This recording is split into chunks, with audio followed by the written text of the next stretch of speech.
আজ বানিয়েছিলাম কাঁচা আমের মিষ্টি আচার। তার জন্য এখানে আমি 2 কিলো আম নিয়েছিলাম আর আমটাকে ভালো করে ছাড়িয়ে নিয়েছিলাম। আর এই না আঁঠিওয়ালা আম নেবে, এর মধ্যে কি বলতো আচার বানানোর জন্য নেই আঁঠিওয়ালা আমগুলো খুব ভালো লাগে খেতে। আর 4 টুকরো করে ভালো করে ধুয়ে 1 ঘন্টার জন্য রোদে দিয়ে দিয়েছিলাম। তারপরে রোদ থেকে এনে 2 চামচের মতো চিনি আর 1 চামচের মতো নুন দিয়ে 1 ঘন্টার জন্য মেখে রেখে দিয়েছিলাম।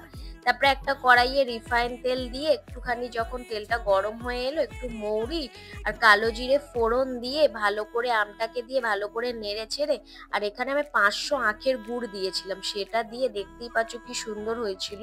আর 1 চামচের মতো ভিনিগারের একটু বিট নুন আর একটা ভাজা মশলা রেডি করে নিতে হবে, তার জন্য মৌরি আর একটুখানি ধনে আর শুকনো লঙ্কা ভালো করে ভেজে নিয়ে সেটাকে মিক্সার গ্রাইন্ডারের মধ্যে বেটে দিয়েছিলাম 2 চামচের মতো। দেখতেই পাচ্ছ কি সুন্দর কালার হয়েছে দেখতে, আর খুব সুন্দর হয়েও ছিল খেতে।